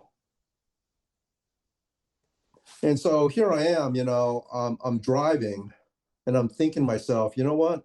I see this Gracie Humaita School every single day when I'm passing. And, you know, UFC's out, you kind of already know what the deal is. Yeah, you know Taekwondo, but you know, Muay Thai is the more efficient, battle ready, and on the ground, upgraded version of Judo, Jiu-Jitsu. That's really what's going on. And you're kind of kidding yourself if you really think you know, that's just the reality. That's just face the truth. So I just decided, I was having this kind of like, you know what, if I don't do this now, I'm just going to always just kind of, the truth I'll have known the truth, but I've not addressed it. And I wasn't going to let that happen. So I walked in, you know, and it's been an incredible experience. You know, I think it's always, you're scared, you're more scared of the things you don't know. But you know, I talk about that in my book, where it's that it's the not knowing is actually the problem. But the more you know, you're kind of like turning in little tiny lamps in the big room, in the big scary room, you know, and you start seeing more. But to be frank with you, it's kind of like, you know, life's short. I don't want to live a life that's not truthful. I don't want to live a life that doesn't have the meaning that I want. And that's just that. And everything else is noise. Right? So you can get, like, it's always that way, right? It does, you know, like a space shuttle debris thing could just land and just crush me right now, and I'd be gone, right? I mean, it's always there. It's unfortunate that it takes such a stark reminder of how life could happen for me to take this kind of action, but that's kind of what happened. Wow. Profound. It is. Look, I didn't mean to make it real heavy. I just think that, No, you know, it was also incredible. It was really life-changing in a sense that, you know, full contact sparring is interesting. You're kind of doing high-speed tag fighting. Because, you know, you tag a guy in the head with a kick or a punch or whatever, you're not going to try to knock him out. That's just not cool. yeah. But you're going to tag him enough where he knows, okay, you missed that, buddy. And that could have been serious. Do you still train in your other disciplines? Are you still active, or is it all about jiu-jitsu now? Not as much. The first year I cross-trained. Yeah. And that was really hard. I was just tired. And then the reality is I just fell so much more in love with jiu-jitsu. Gotcha. You know, and became my all. You know, it's like, it just is so encompassing. And there's just an incredible feeling, at least for me, like, you know, I'm rolling with a guy that's bigger than me, right? And he's going hard. Let's say he's a, you know, mid-level blue belt, you know, maybe close to 195. And, you know, and I'm like, you know, magically on top of you now. You know, like I'm now magically maybe getting a submission on you. Right. And he's bucking around like a giant fish, right? You know, and I'm realizing, like, gosh, this is actually happening. You know, like little me is on top of this guy. And there's nothing, it just, the feeling is so, I can't express it to you. I think it also had, for me, I'll speak for myself. For me, there's this, the fact that jiu-jitsu, there is no end to jiu-jitsu. I don't think that a lot of other disciplines can say that. Like, I think there's a finite amount of ways that you can kick, you know, but there is an infinite amount of ways that we can do jiu-jitsu. Every single movement, I mean, we're talking about our entire body, 4 limbs, you know, using your head for base. Like, it's infinite. And infinite in, you know, we would probably, the three of us would do the same move. Like we talked about the John Wayne sweep before. You're like, oh, I didn't know that. I don't know if you had another name for it, but I've seen that move done a few different ways. Now, times that by, again, an infinite amount of moves, and 3 people, 5 people, 10 people all have their own little way of doing it. I tried to be respectful last night when I was showing a move, and I didn't correct the coach before me's move, but I added something to his before I showed mine. It was just kind of like it was the hip bump, like from guard right. You're in. It's like a hip bump sweep, but I'm like, you have the Kimura there. The hip bump is there, great. It's a great move, but know when you've taken his arms off or her arms off, if you can hip bump, but if you hold on to that arm, don't pass the Kimura is basically what it's a group of like lower level guys. Like, don't miss that, right? So like he didn't teach it. They didn't teach it like that on Monday. And here I am going, guys, there's like a little pit stop here along the way that might, I always talk about, I'm older, conservation of energy, my bad back. It's hard for me to sit up certain ways. So I just, you know, everybody teaches differently, but that's the beauty of it for me. I fell in love with it because like, oh, this is never going to end. There's always going to be something. And again, at this point in my jiu-jitsu journey, I'm like, I like getting those little nuggets from people and asking, but can you show me how you do this? Yeah. But that's why I have fallen deeper and continue to fall deeper in love with jiu-jitsu. But I mean, everybody has their version of that, I think, of like what you just said, Ben, like, you fell in love with it. That's one of the reasons why I continue to fall in love with it, because I know when I go to the gym next week, I'm going to learn something that I didn't know, or somebody's going to show me a way to do something that I like to do better. Make sense? Mm-hmm. Right? So, I don't know if you have, like, you as somebody that also does stand up, does that happen with like certain stand up aspects of it as well? Like, I know I fell in love with jiu-jitsu before I tried jiu-jitsu. I say that too. I mean, like, I remember watched I was like a UFC fanatic, and I'm like, I need to know that thing on the ground. I was a child. Yeah. Like, UFC 1 happened in 93, so I would have been 11. I think I still lived in Connecticut, so I had to be 11 or 12. When is tough? How old were you when you got on? That was 2009. 2009. So when did you start? What'd you say? I started in 2001. 2001, 2009? No, 2002, because it was my 21st birthday to myself. Okay. Yeah. But I was in love with all of it, like, as 11, 12. And it just took me that long to find a place to do it. Yeah. And realistically, before then, like parents that would allow it. Because I was out of the house at that point. Ben said the same thing. Yeah. That was a no. Well, my parents were trying to get me to do it all the time. My I parents had a were big like, mouth. you're going to be a dentist, you're going to be an accountant, you're going to be a lawyer, you're going to be a doctor. You don't need to know any of this. You'll just hire someone if you need something done. I had a big mouth, and my parents wanted to make sure I knew how to defend myself, so they were always trying to get me to do martial arts. Like, you're going to get slapped around with that big mouth of yours. Don't come home with a black eye. Learn how to defend yourself, and you probably should be a lawyer. Is what they really like instilled in me. No self-defense in my Neither family. one of those things happened as they wanted. My mom ruled the roost so heartily. Like my dad was a state level wrestler in judoka, and I didn't even know that until I started competing. Really? Because she was afraid that it would make me want to do it more. Probably. And then he couldn't say no because it's like, well, you did it. Yeah. You know? Wow. So like I didn't even get to know. Yeah. Yeah. So Ben, you said you're not cross training at all anymore. Maybe. Well, no, not really. I travel a lot and I do different activities. Like I try to learn. Like I was in Tokyo and I was learning how to have the longbow and shoot that, or Japanese archery is or doing some real. I learned a little bit of kendo, but really dressing up and then really going at it with a world-class fighter. But I'm just interested from that kind of aspect these days. If I do anything extra, yeah, it's I think you said as a big fella, I would try sumo. Would you? Yeah, why not? Yeah. What are they gonna do? Slap me? There was a jiu-jitsu event down here that went out. I think it was called Substars, and he tried to incorporate some sumo, but he was doing sumo with like famous people. People in like other disciplines. Like I saw Shaq do sumo once. They were martial artists, UFC guys, and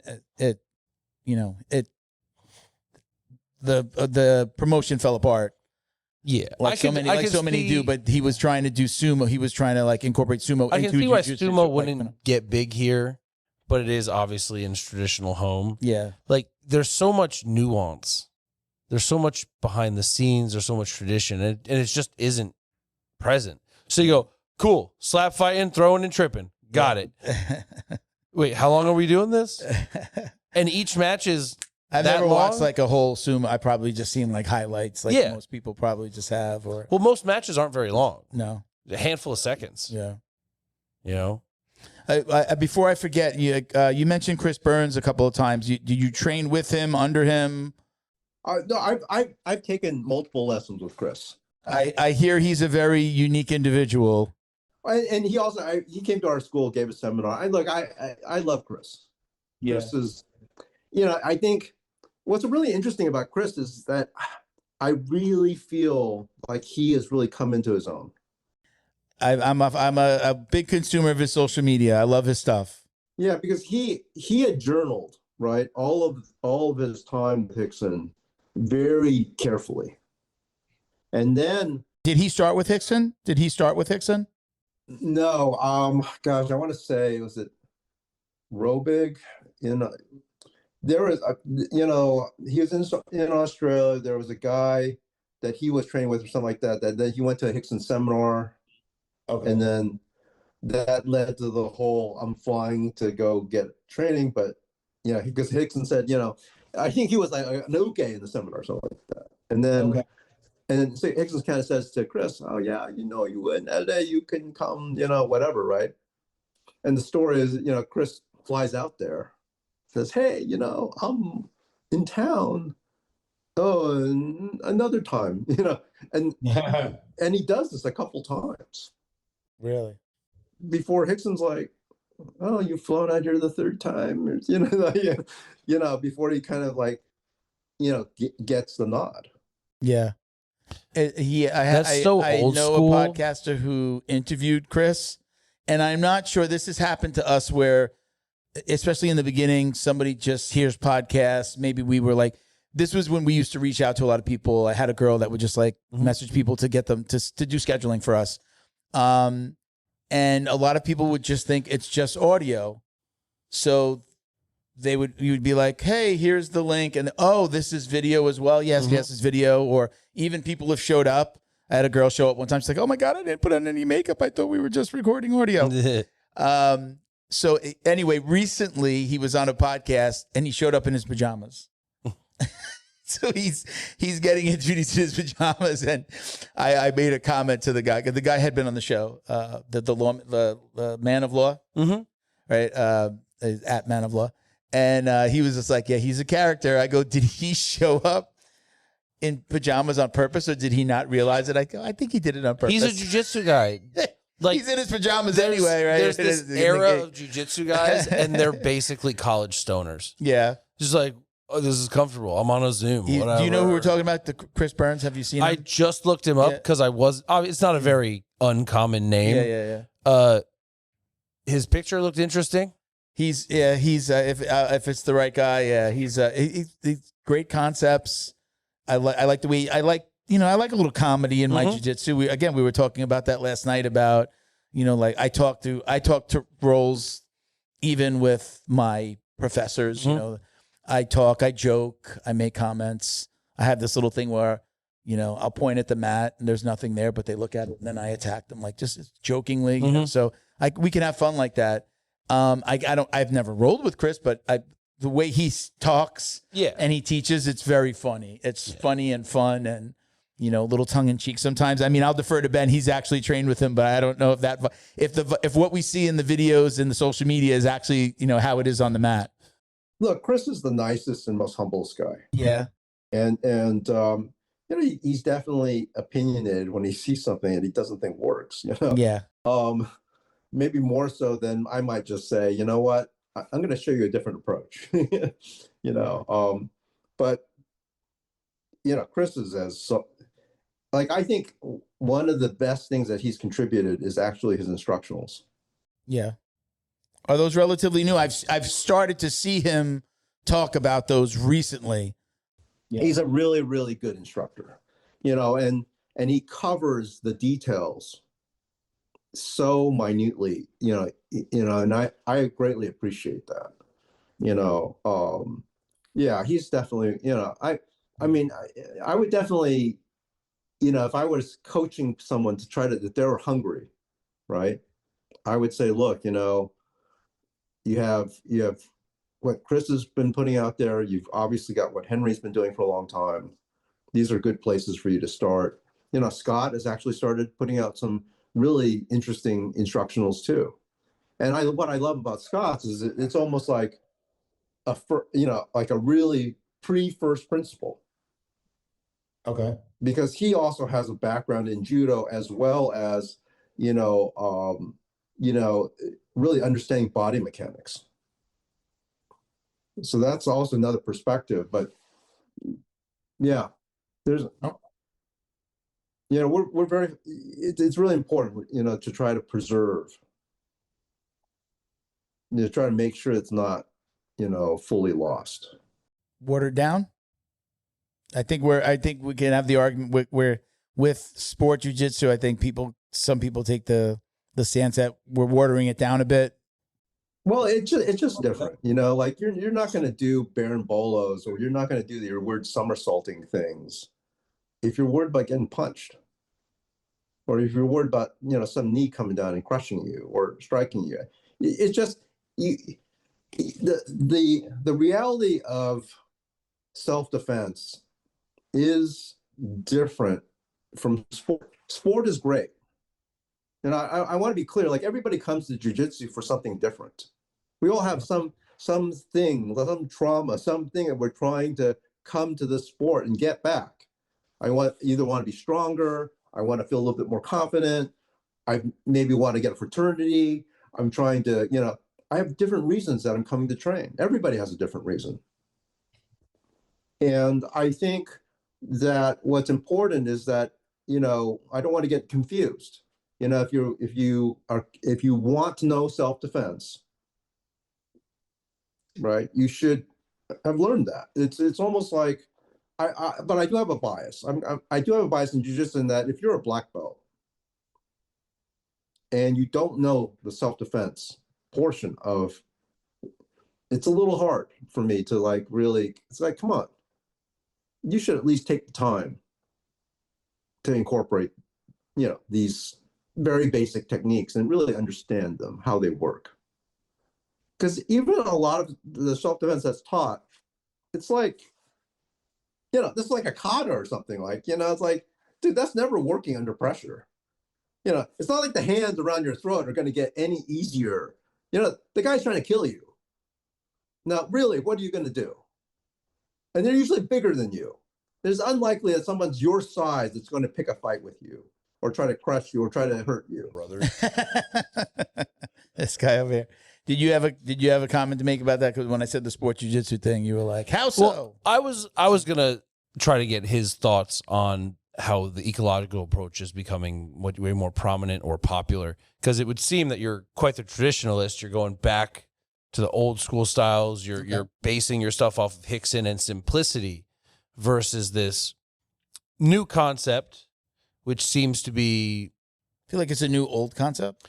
It's like just like everything that comes back, it's been there. Yeah. But it lacks instruction. Yeah. It has parameters that you're supposed to figure out how to work around yourself. You've trained with Greg Saunders, is kind of become the face of the ecological approach. Do you have any? Would you like to comment on that? Well, look, I here's my take on that, and in Japan, when you're learning an art, oftentimes what happens, and this happens in the corporate world too, they kind of maybe show you something, but they don't really tell you how to do it. And then they just throw you into the lion's pit. And as a cub, you're just supposed to like survive. Mm-hmm. And then over time, over the many years or whatever, you survive in a way that obviously works for you. Yeah. Right? You learn how to kill things and eat things and fight with the other lions best you know how. But it takes a long time, and you're not being guided really with the supervision. And I think there's something to that. I think everybody learns differently. I just think that my argument would be this, right? Martial arts has been taught for thousands of years a certain way, right? And over that thousands of years of time, there have been many types of people, many types of instructors, and there has been kind of a way to do things. My bias is, you know what? It's worked. It continues to work. And my argument would be that had to be the most efficient path because that's the way the water is flowing naturally. So maybe there's a splinter group of people that can learn differently easier. That's great. More power to that. Yeah. But as the main approach, at least for me, that's not the way I teach. Yeah, I just don't think it works for the masses. I think you're right. There's a certain group of people who maybe like are training every day. It's different for the guy that trains 3 days a week and the guy that trains every day. That's always there. Like, okay, you can kind of start to figure things out. But a lot of it's jiu-jitsu specifically. A lot of us are. Some people don't love the word hobbyists. I'm training 2 or 3 days a week now at this age. I used to train 6 days a week. Like couldn't get me out of the gym. Mm-hmm. Cross training. Luckily, my first school, like we went as a group to other gyms on a Saturday, and they would come to us. We usually worked with the same gym. They'd go to us, we'd come to them, like back and forth. So it's like that was always, a good thing. But I just don't think that for the hobbyist, they're going to get the most out of it unless you're giving them very specific guidance and training. It might work for the guy that spends hours a day in the gym or as a coach or, as a staff member versus the guy that's just coming in like, you're going to have to really teach them. You have to really lead the horse to water and make them drink. Right. My take on it. I mean, let's not forget, right, that, when jiu-jitsu was being first taught, it was a one-on-one experience. Right? This concept of classes was not a thing. And I do think that everybody learns differently. So it's really important that as an instructor, that you really understand how that person learns, right? And you can feed them and guide them in a way that makes their experience less difficult, more efficient, more safe, right? I mean, that's kind of the job. Yeah. Efficiency. So before we run out of time, let's go through what we call The drill down. This is again, just some of the most popular questions. Some of them might feel or sound silly, but these are the ones that most people are like, especially the lower belt, they want to hear this from the more experienced guys. So I'm just going to run down this list. Feel free to elaborate, but we can just go through it quick as well, whatever you'd like to do. So the most common question that we get is, what's your preference, gi or no gi? Definitely, I like gi. Yeah, that's my preference. But I train in no gi as well. Okay. Takedown or pull guard? For me, I usually pull guard. Okay. And that's because I have a torn ACL in my left knee. Okay. Do you use one of the old school Gracie kimonos with the short sleeves? No, I do not. It wears, I like to have as much coverage. Like even my rash guard is a full size rash guard. Yeah, you should wear a Spider-Man suit anytime you go on, especially mats that you're not in, that like you don't clean. Yeah, if I visit, I would wear gloves if I could. Yeah. Long sleeve rash guard, spats. Mm-hmm. Yeah. Favorite submission? Rear naked choke. Now, I like this one. Not everybody controls the music in their gym, but do you prefer music during rolling? I do. What's your go-to? What's your music preference? AC/DC. AC/DC. Hey. Okay. I've oh no, that's Metallica. I was gonna say I love that Enter Sandman. Oh. Like on the were you here, Ryan?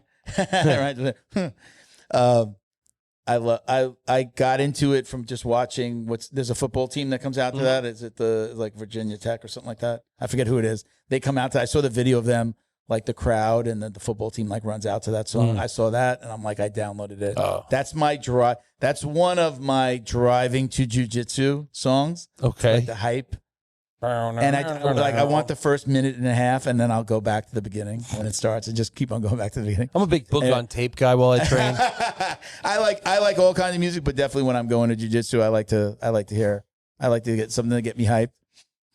So you're a martial artist, you're a businessman. What do you think you would be doing right now if you hadn't have found jiu-jitsu or martial arts?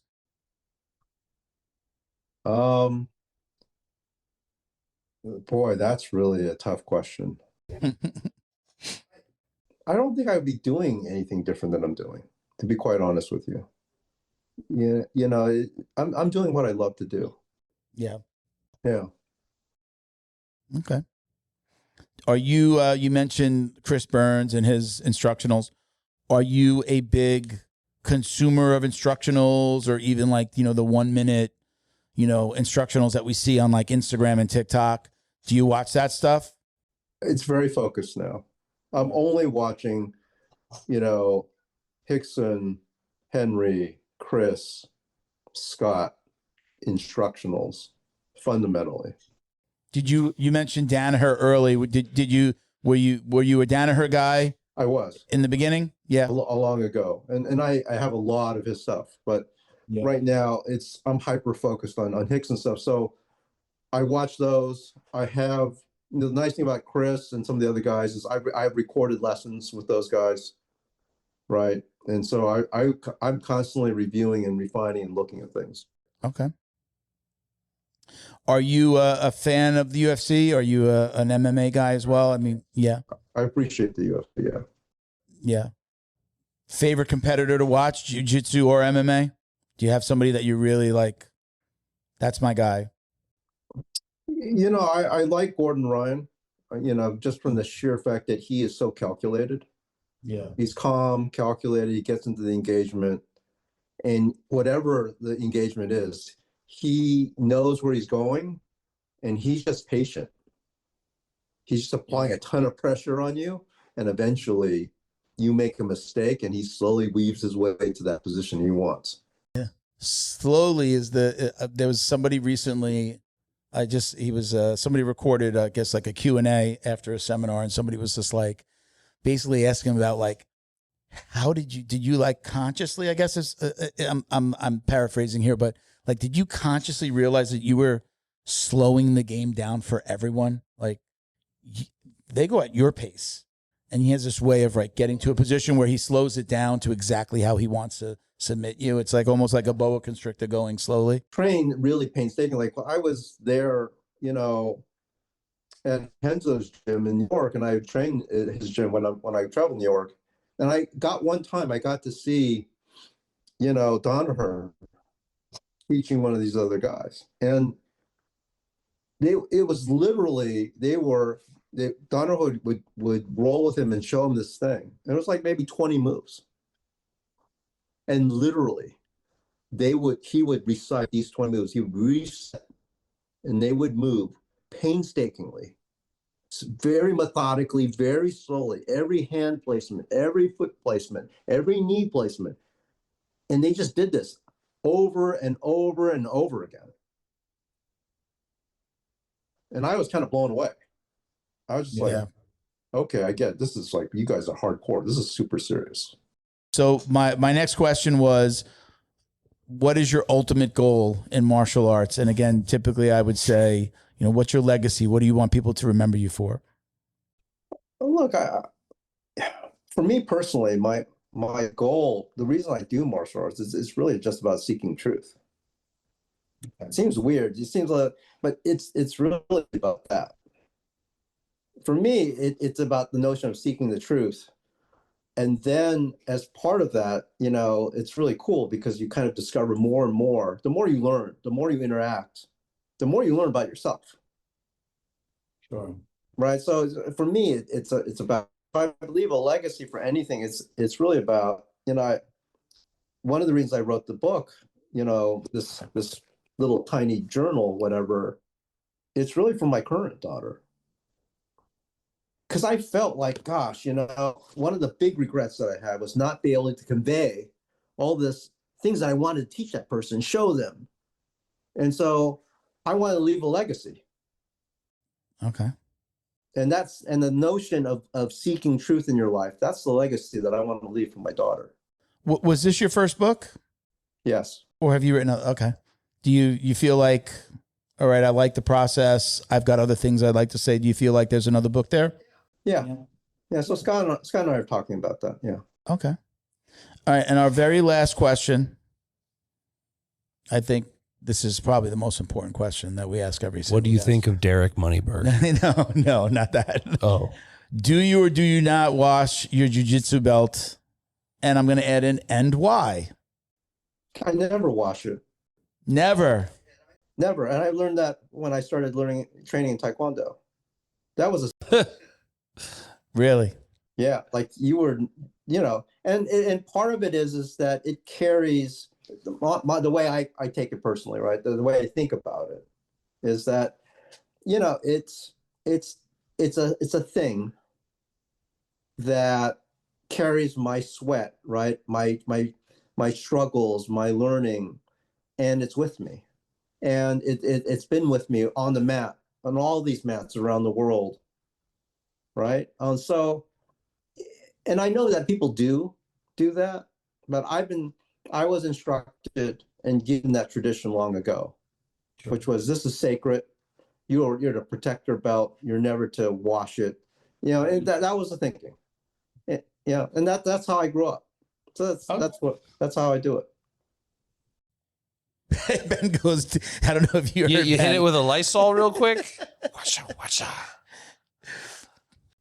Look, My old Muay Thai coach used to like spray Lysol into the gloves, Yeah. and like we put them up at the end of the class. Right? Yeah, yeah. I do. I do one of two things. It's, everybody's probably heard me say this a million times.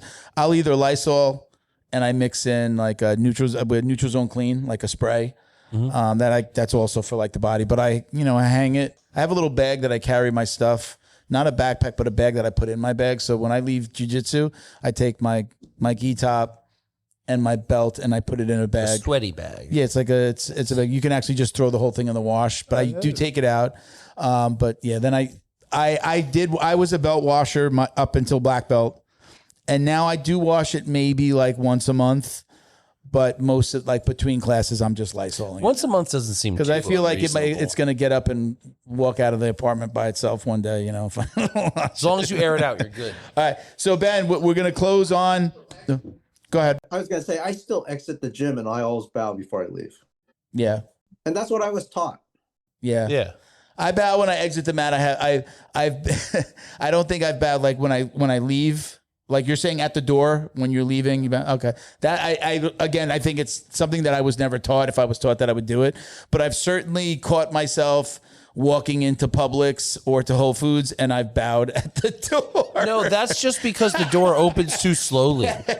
I've been like, my ex-wife, like she's seen me bow getting in the shower. I'm like, what the hell am I doing?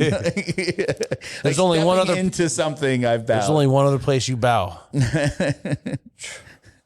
All right. So Ben, I know you held up the book a couple of minutes ago. Hold up the book again for us. Give everybody the title. Let everybody know where they can get the book and the audio book if they can get that online as well. Go ahead. So the book is Lessons from the Mat. It's available on Amazon, Audible, and Apple Books. And, you know, if you're my age or in your 40s, I would definitely recommend the audiobook. It's me talking, you know, so you get that. And also, really important, there's a QR code in the book as well as in the attachment PDF for the audiobook for another set of additional videos that give you in-depth, a little bit more color on each chapter. Very cool. Awesome. All right.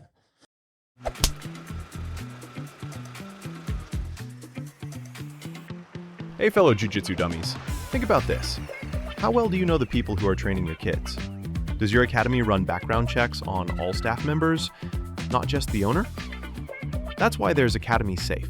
We mandate those checks, plus crucial U.S. Center for Safe Sport certification and concussion training. But we require even more. Our accredited gyms must also have defibrillators on premises, CPR, first aid, and AED certification, security cameras, verification of coach lineage and ranks, and business insurance. Don't guess. No. Demand safety for your family. Find an accredited gym at academysafe.org. Academy Safe, the highest standards in martial arts safety.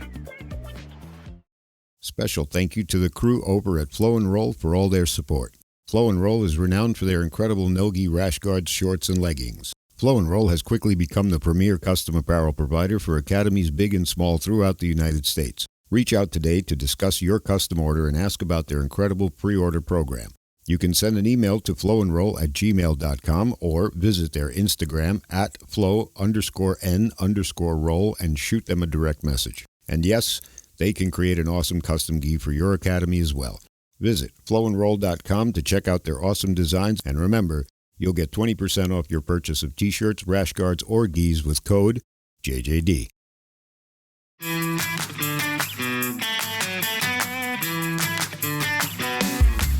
Is your business getting lost online? Black Belt Digital Marketing is a full-service digital marketing agency that helps you get found, get leads, and grow. We specialize in local and website SEO, so your business stands out when customers search. Our website SEO makes sure your site loads fast, ranks high, and stays ahead of AI-driven search, so customers find you first. More visibility, more clicks. More customers right when they're ready to buy.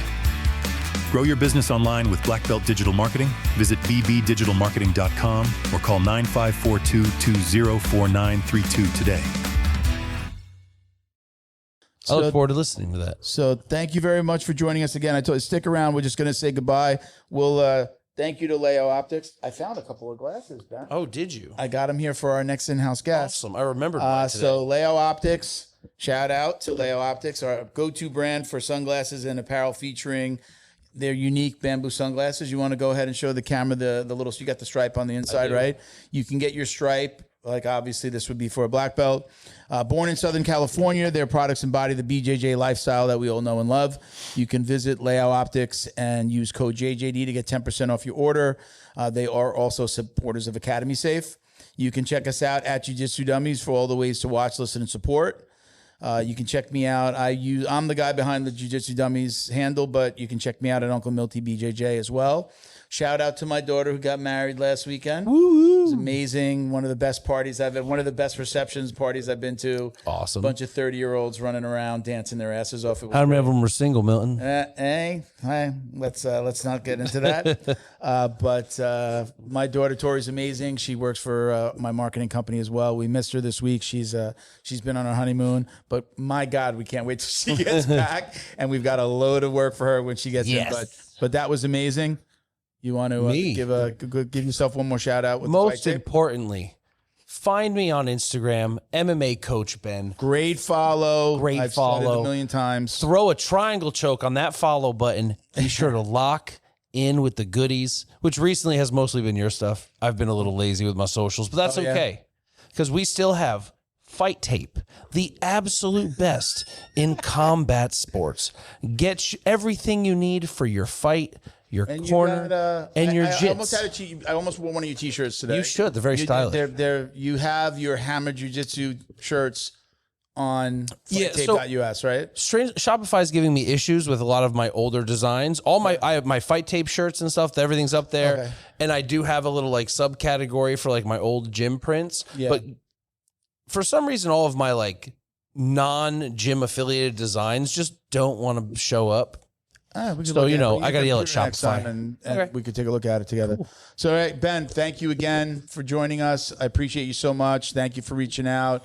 Again, if you want to share the audiobook with us, we'd love to hopefully, even before we'll launch this usually by like the Wednesday after we film. So today's Friday. We should have this out by next Wednesday. I'll tag you. I'll let you know that it's coming out. We'll do, we do a lot of promotion after on, for a few months after we'll be putting out videos and cuts so we'll share them, definitely, accept those invites to collab when you can. All right. But thank you for doing this again. Thank you for watching and listening, everybody.